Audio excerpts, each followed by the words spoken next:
Bismillahirrahmanirrahim. Assalamualaikum warahmatullahi wabarakatuh.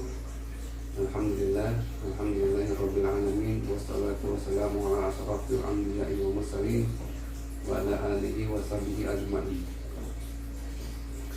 Puji syukur marilah kita panjatkan kehadirat Allah Subhanahu wa taala atas nikmat iman, nikmat sehat, sehingga pada masa pandemi ini kita masih dapat melakukan kegiatan kita sehari-hari. Shalawat dan salam semoga tercurah pada junjungan Nabi kita Muhammad sallallahu alaihi wasallam, para keluarga, para sahabat, insya Allah sampai kepada kita yang masih taat melaksanakan ajaran-ajarannya. Dan semoga kelak kita mendapat syafaat di hari akhir kelak. Amin amin ya rabbal alamin. Dalam kesempatan ini saya akan mencoba sedikit membahas tentang bagaimana manusia bertuhan. Al-Quran memandang manusia adalah makhluk Allah yang sempurna dari makhluk ciptaan Allah yang lainnya, karena dibekali akal dan pikiran, sehingga manusia dijadikan Allah sebagai khalifah di kaum. Bertuhan berarti mengimani adanya Tuhan, meyakini dalam hati, diucapkan dengan lisan, dan diamalkan dengan perbuatan. Ada beberapa pandangan filosof Islam tentang Tuhan. Yang pertama, Al-Kindi. Al-Kindi menyifati Allah dengan istilah kebenaran, Al-Haq, yang menjadi tujuan pemikiran filsafat manusia. Maka satu yang benar, Al-Wahid Al-Haq, adalah yang pertama, sang pencipta, sang pemberi rezeki atas semua ciptaannya dan sebagainya.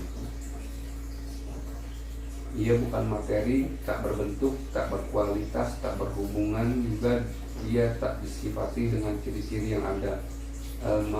Al-Makulat, ia tak berjenis, tak berbagi, dan tak berkejadian. Dengan kata lain, ia abadi. Menurut Al-Farabi, Tuhan dapat diketahui dan tidak dapat diketahui. Tuhan itu dohir, sekaligus batin. Pengetahuan terbaik tentang Tuhan adalah memahami Dia, adalah suatu yang tidak dapat dijangkau oleh pikiran.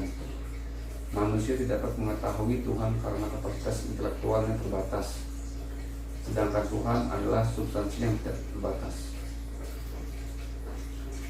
Dan menurut Ibnu Sina, Tuhan identik dengan keberadaannya yang mesti.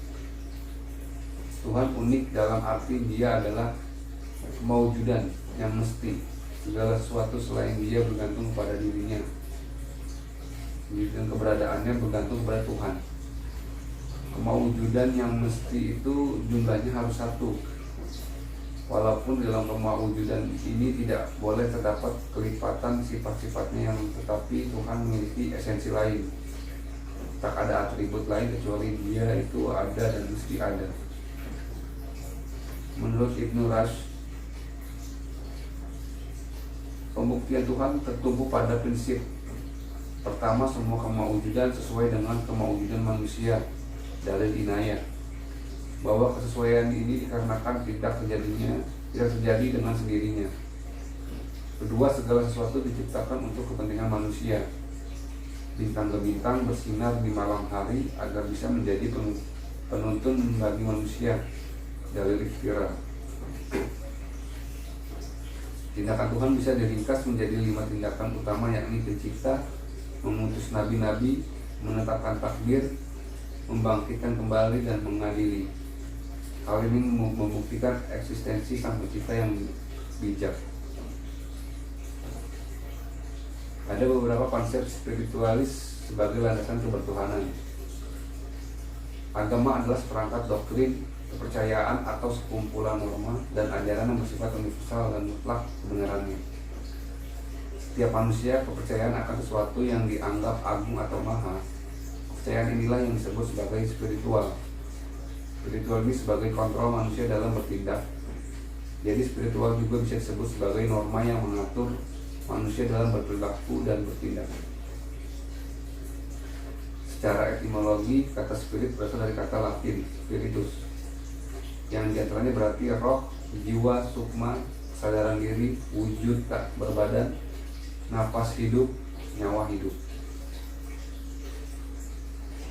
Spiritualitas adalah kesadaran diri dan kesadaran individu tentang asal, tujuan, dan nasib.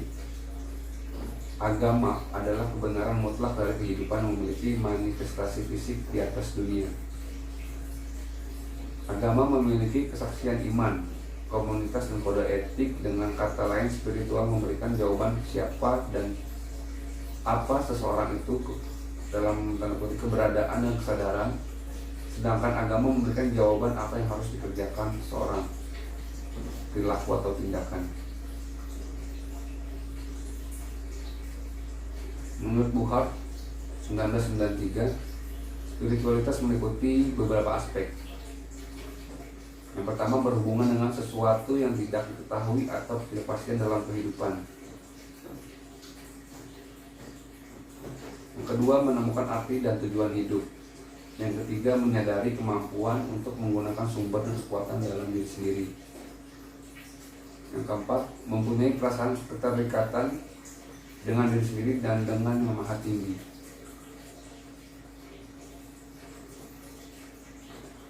Mengapa manusia memerlukan spiritualitas dalam Islam? Yang pertama, memahami dan merasakan keagungan Allah. Yang kedua, memahami dan merasakan keindahan ilahi. Yang ketiga, larut dalam aturan-aturan main yang telah ditetapkan Allah. Yang keempat, mencapai cinta ilahi. Dalam Islam, potensi kebertuhanan manusia ini difasilitasi dan dibimbing agar menjadi suatu keyakinan yang benar dan lurus. Bimbingan terhadap manusia ini langsung berasal dari Allah sebagai zat yang maha tinggi, maha kuasa, dan maha mengetahui. Para nabi dan rasul dalam mengemban amanah dakwah mengajarkan bahwa tujuan hidup manusia adalah mengabdi dan menyembah Allah. Sebagaimana firman Allah dalam surat Al-Zariyat ayat 56. Bismillahirrahmanirrahim. Wa ma khalaqtul jinna wal insa illa liya'budun. Yang artinya, dan aku tidak ciptakan jin dan manusia melainkan supaya mereka mengabdi kepadaku. Dengan kata lain, kita hidup di dunia ini, apapun yang kita kerjakan dengan dasar yaitu mengabdi kepada Allah Subhanahu wa taala. Tujuan hidup manusia sebagaimana yang dijelaskan dalam surat di atas mendorong manusia untuk mengkaji berbagai tingkah laku dan respon manusia itu sendiri dalam menjalankan agama yang telah diajarkan. Kemudian dimanage dirinya agar mampu menjadi hamba Allah yang istiqomah dalam ajaran Islam. Respon tersebut akan melahirkan suasana kejiwaan tertentu pula bagi seorang umat Islam.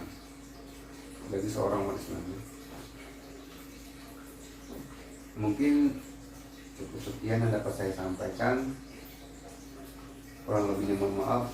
Wabillahi taufiq wal hidayah. Assalamualaikum warahmatullahi wabarakatuh.